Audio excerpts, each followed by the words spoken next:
स्वर्गीय चंद्रशेखर जी का निधन हो चुका था और बलिया में उपचुनाव हो रहा था। नौजवानों सुनना आप, और सभा लगी थी, बहुत बड़ी सभा थी। चंद्रशेखर जी के बेटे नीरज शेखर के समर्थन में बहुत बड़ी सभा हो रही थी। तो जनेश्वर जी को भाषण देना था। जनेश्वर जी से पहले आजम खान का भाषण हो गया था और मुझे लग रहा है कि आजम खान 40 मिनट बोले तो इंजीनियर साहब 35 मिनट तक तालियां बजी थी उस समय। और जब जनेश्वर जी का नंबर आया तो जनेश्वर जी ने कहा कि आजम खान ने महफिल लूट लिया है, अब मैं क्या बोलूं। नौजवानों सुनना, एक बात पे बात आ गई तो कह दिया। तो जनेश्वर जी ने कहा कि मैं भाषण नहीं दूंगा, मैं एक सवाल पूछ रहा हूं यहां पब्लिक से, मेरे सवाल का जवाब कोई एक आदमी दे देना, मेरा भाषण खत्म हो जाएगा। तो जनेश्वर जी ने कहा कि गाय के बछड़े में और भैंस के पड़वे में अंतर क्या है, ये बता दो। सुनिए सवाल, जिस मंच पे देश के बड़े नेता हो, जनेश्वर जी ने सवाल किया था कि गाय के बछड़े में और भैंस के पड़वे में अंतर क्या है, कोई एक आदमी बता दो बीच में से खड़ा होके। अतः कोई नहीं बोला। तब तक नेताजी उठ गए तो कहे कि नेताजी मैं आपसे नहीं कहा हूं, आप बैठ जाइए। और फिर जनेश्वर जी ने बताया कि गाय के बछड़े में और भैंस के पड़वे में अंतर यह है कि भैंस के पड़वे को छोड़ दोगे, अगर 20 भैंस रहेगी तो मुंह लगाते जाएगा, लहान से जो ने भैंस का थान भेटा के लोही में मुंह लगा दे।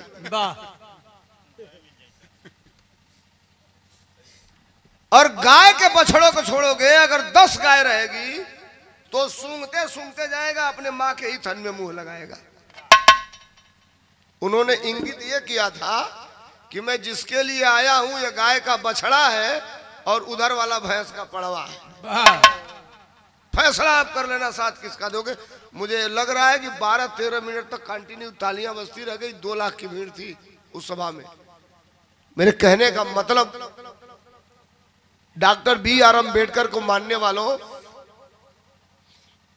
एक जगह भाषण दे देना, एक जगह उनके कृतियों पर 4 घंटा चर्चा कर देना, एक जगह उनके बारे में लंबी लंबी बातें कह देना। हर आदमी कहता है कि सामंतवाद के खिलाफ ये लड़े। साहब, ये जिस सामंतवाद के खिलाफ लड़े बाबा साहब, उससे बड़े सामंतवाद को हम और आप अपने बगल में पाल करके बिठाए हैं। हम अपने आप को बैकवर्ड कहते हैं, हम अपने आप को अनुसूचित कहते हैं। पिछड़े जात में भी सामंतवाद है, अनुसूचित जात में भी सामंतवाद है। अपना ही भाई अगर बहुत बड़े रैंक पे चला जा रहा है तो अपने ही छोटे भाई को अपने बगल में बिठाने में उसे शर्म महसूस हो रही है, उसको बदबू आ रही है, महक रहा है उसकी शरीर। और बात कर रहे हो अम्बेडकर के विचार को चरितार्थ करने की। समाज में गैर बराबरी का जब तक बात होगी, समता मूलक की स्थापना उस दिन आएगी जिस दिन बड़े लोग छोटे लोगों को गले अपनाना चालू कर देंगे। आइए हम आपके बीच में एक बात करेंगे। 4 करोड़ रुपया तराजू के पलड़े पर रखिएगा और 4 लाइन जो बात मैं कह रहा हूं उसको तराजू के पलड़े पे रख दीजिएगा। लीजिए, हर जगह इसको गाता नहीं हूं, अब बैठ गए तो सुना रहा हूं। और बड़े मंचों पे हमसे बढ़िया भी रहा हर कोई गा सकता है, लेकिन हमसे बड़े मंचों पे नहीं कोई गा सकता है। जब मैं अपने नेता के मंच पे रहता हूं तो 10 लाख 5 लाख की भीड़ में गाता हूं और मुझे कहा जाता है कि 2 मिनट, तो मैं 1.25 मिनट में खत्म करता हूं। उस मंच की गरिमा मैं जानता हूं। एक 4 लाइन की छोटी सी गीत और उसके बाद 10-15 मिनट का एक छोटा सा प्रसंग, कुल मिलाकर के 35-40 मिनट में मैं पूरी बात अपनी खत्म कर दूंगा। फिर उधर से फिर एक बिरहा, जब दूसरी बार खड़ा होऊंगा। अब सरोज क्या गा रही है आप देखिएगा, जैसा आपका डिमांड होगा वैसा ही गाएंगे। एक जो मैं बात कहने जा रहा हूं सुना लो। बिरहवा में धुन तरस का आनंद लिया लो हई, अगर हमके बुलौले हवा लोग तो हमारा धर्म होला कि आप जिस पे बुलाए हैं उस पे बात करें। संत शिरोमणि रविदास की बात इस 4 लाइन के बात होगी। ये 4 लाइन में दूसरी बड़ी बात कहने जा रहा हूं। का मास्टर?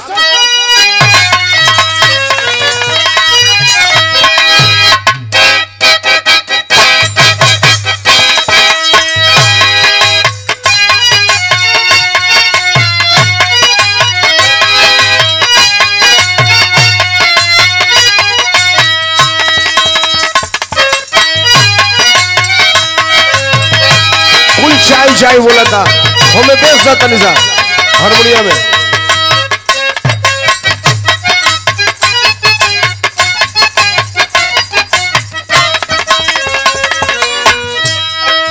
सुनिए बिना धुन तर्ज की ये बात। 20 लाख के ऑर्केस्ट्रा वाले को बुला लीजिएगा, हनी सिंह को बुला लीजिएगा, यो वाला के। अरे कौन गाना हम बुझे ना कौन आज ने। एगो बिचवा में गाना आइला टेंगे टेंगे, एगो गाओ था लेंगे लेंगे। मैं जाए दम। अरे हम तो से कहा कहीं बिरहवा में वो लेडीज हमसे बिरागा उतरे कह दिया किस कलर की चड्डी पहने हो। कसम भगवान बताओ तो नहीं हम बता दे कुछ ईमानदारी से बताओ तो नहीं। सरस्वती से बढ़ा हमारे खातिर कोनो चीज नहीं थी। बड़ी गायिका दूसरा फिर हमसे मत कहवाओ, नेता आदमी गड़बड़ हो जाए बात। छोड़ दीजिए, हम को हल्का चाहता नहीं है भैया लोग, तनी दिमाग स्थिर करके सुनिए। जे करा भावे ना, जे करा भावे ना विचार संविधान के,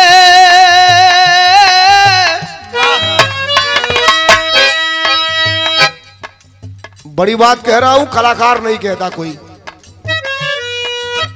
मुझे क्या पड़ा है साहब, रात को 12 बजे जब देश के लोगों की जरूरत पड़ती है, अलग बात है। मैं जहां रहता हूं बड़े शिद्दत के साथ रहता हूं, जहां मेरा घर है, जहां मैं निवास करता हूं। सम्मान से कभी आज तक समझौता नहीं किया साहब, कभी नहीं किया। मैं जो कहने जा रहा हूं जरा सुनिएगा। ए आवाज ना हो। जेकरा भावे ना विचार संविधान के, फिर कहा था नहीं कि करोड़ों रुपया की गीत का मुकाबला ना करिए, कुछ मत करिए। लोग लाग जाए कि धर्मेंद्र सोलंकी की बात कलेजे में जा रही है तो तालियों से बस स्वागत कर देना अगली लाइन पर बात का। सही होगा तब समझ में आ जाई तब। का मास्टर? जेकरा भावे ना, जेकरा भावे ना विचार संविधान के,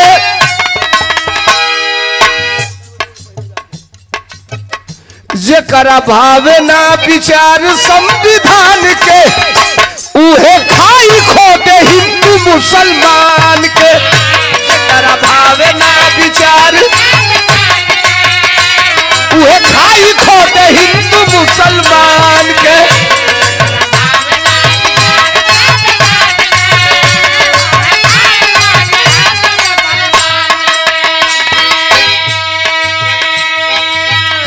मेरी बात को सुनिएगा, हमने गाया है जेकरा भावे ना विचार संविधान के, उहे खाई खोदे हिंदू मुसलमान के। देश की वर्तमान स्थिति यही है साहब। लेकिन डॉक्टर BR अंबेडकर के संविधान ने कहा कि देश के लोगों, समाज के अंतिम तबके के लोगों, हम कब तक कहेंगे? खाली यह तो कहे ले जाके डॉक्टर अंबेडकर ने जीने का अधिकार दिया, डॉक्टर अंबेडकर ने खाने का अधिकार दिया, डॉक्टर अंबेडकर ने अपनी बात कहने का अधिकार दिया। बस एक बातों कुछ जाने जानी जा अति जनन के प्रयास कैले बा। ये लाइन सुनिए, मैं बड़ी बात कह रहा हूं। रविदास जी पर तो कहूंगा, लेकिन ये वर्तमान स्थिति है, प्रेजेंटेशन है क्या?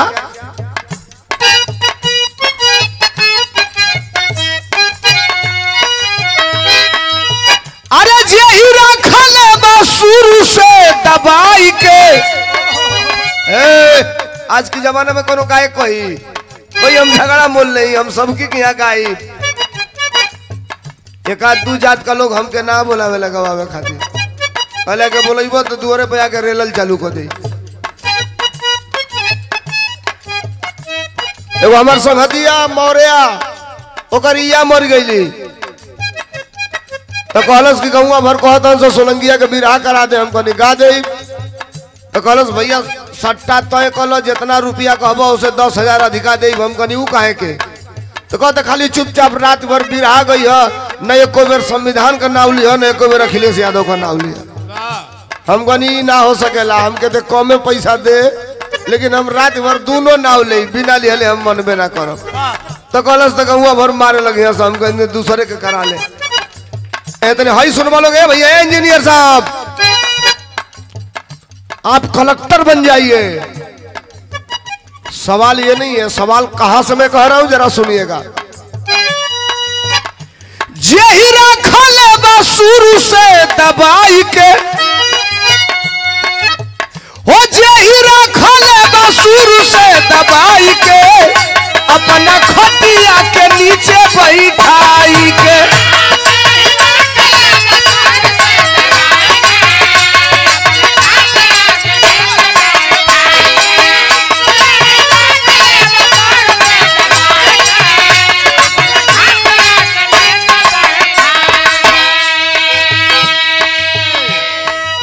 असली बतिया तो सुनबे ना कैला लोग, कर जवाब हम सांप लौटवावे नहीं। हमार नाम धर्मेंद्र सोलंकी है, तनी सुनिया लो। के जेहिरा खले बा शुरू से दबाई के, अपना खटिया के नीचे बैठाई के, उहे देखे जब, अरे उहे देखे जब चलत सीना तान के हमारा के या तुहरा के, तो नहीं सुनी है बढ़ल लाइन हो।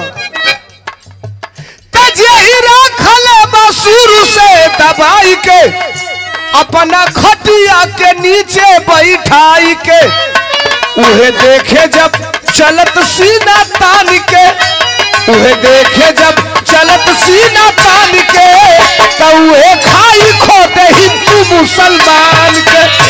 उहे देखे जब चलत सीना,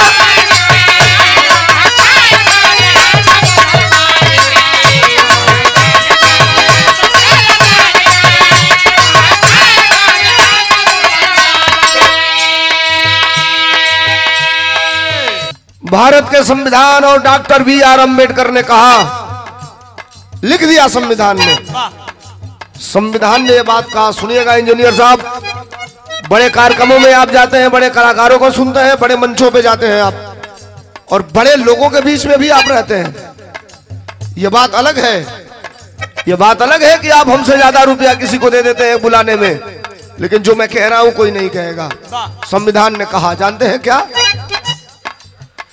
केहू के बाप का बपौती नहीं खादी बा, कोई केहू मुट्ठी बांध के जो कह रहा हूं जरा सुनिए, लगे कि सही बोल रहा है तो अगली लाइन पे स्वागत चाहूंगा।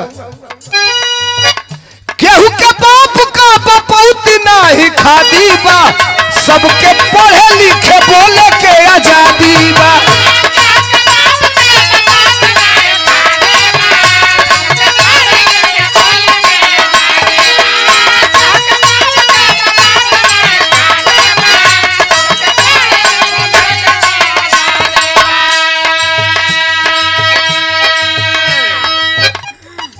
अब चैनल वाले भाई, आप लोगों से भी निवेदन है कि आप इस बात को प्रसारित करिएगा, लड़ाई केवल आपको दूसरे से नहीं लड़नी होती है। मैं जिस विधा से का गायक हूं, सरोज जिस विधा की गायक है, हर जगह कंपटीशन है, हमारे वहां भी कंपटीशन है, यहां भी इतनी बड़ी कंपटीशन है। मैं नेशनल चैंपियनशिप का विजेता रहा हूं। ऑल इंडिया नेशनल चैंपियनशिप बिरहा मुकाबला का 4 महीना टेलीविजन पर मुकाबला चला, बिकंगा चैनल पर। लोक सम्राट के बिरहा बाहुबली, पूरे इंडिया से 16 कलाकार चुन के गए थे, 8 पुरुष 8 महिला, और हर राउंड को जीतते हुए मैं विनर रहा, जीता, बिरहा के बाहुबली का मुकाबला ऑल इंडिया नेशनल चैंपियनशिप जीत के आया। वो तो मेरी कुवत रही कि आज मैं फ्रंट लाइन पे हूं। नहीं, इसमें भी तमाम लोग हैं जो कहते हैं ये इस समाज से है, ये इस समाज से है। किसी समाज से नहीं है। संगीत किसी के बाप की बपौती नहीं होती, जिसको हो गया वही दुनिया का सबसे बड़ा कलाकार है। और हमने चरितार्थ किया, लड़ा हमने, तब ये लाइन कह रहा हूं। क्या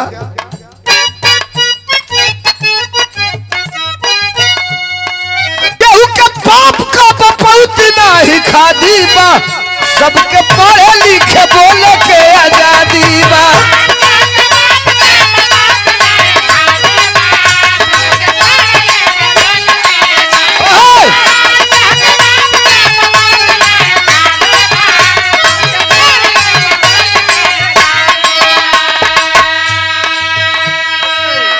केहू के बाप का बपौती नहीं खादी बा, सबके पढ़े लिखे बोले के आजादी बा। इहे बतिया जे करा, इहे बतिया जे करा बाउर लागे कान के, उके के बाउर लगी। इहे बतिया जे करा बाउर लागे कान के, उहे खाई खो दे हिंदू मुसलमान के। इहे बतिया जे करा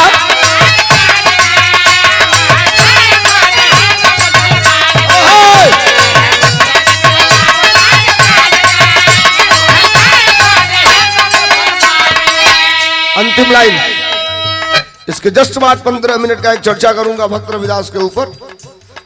ये थोड़ा सा इसलिए कह दिया कि इस कलाकार ने, सरोज ने खड़ा होकर के सीधे जब भूमिका बोली तो डॉक्टर अंबेडकर के सपनों की बात कर दिया, बाबा साहब की बात कर दिया। मुझे भी करना जरूरी था। बाबा साहब ने एक बात कहा है, सरोज सुनना आप। सामाजिक परिवेश में दो बातें आप जानना। आपने 5 बार कहा कि अपने महापुरुषों की कहानी सुनने के बाद कलेजा फट जाता है। आपको नहीं पता, ये बात सुनिए। सत्यता तो यह है कि अभाव में ही संघर्ष होता है।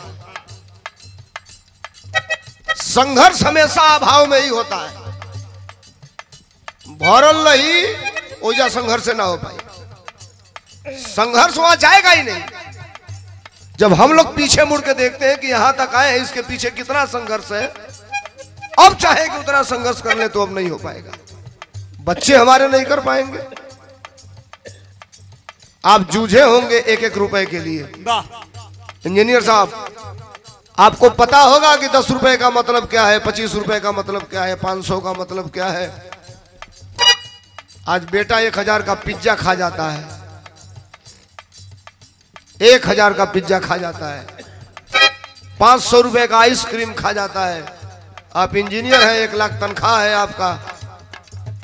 मैं गाना गाता हूं, रात भर में 1,50,000 कमा के लेके चला जाता हूं। बेटा कहता है पापा सलेमपुर जाना है, 500 चाहिए, मैं दे देता हूं। वो अलग बात है।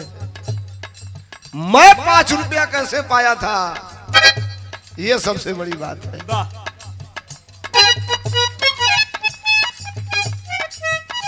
कहा है अंबेडकर ने, क्या सब जाति का समान अधिकार बा।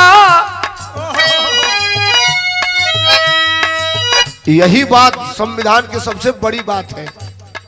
यही सबसे बड़ी बात है। क्या सब जाति का समान अधिकार बा, सभे इज्जत पावे के हकदार बा।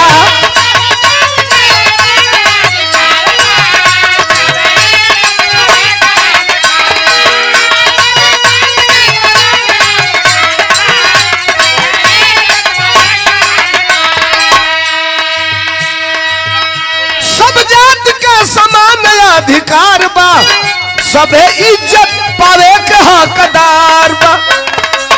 तो इहे बतिया जे करा बाउर लागे जानी के, इहे बतिया जे करा बाउर लागे जानी के, उहे खाई खो दे हिंदू मुसलमान के। इहे बतिया जे करा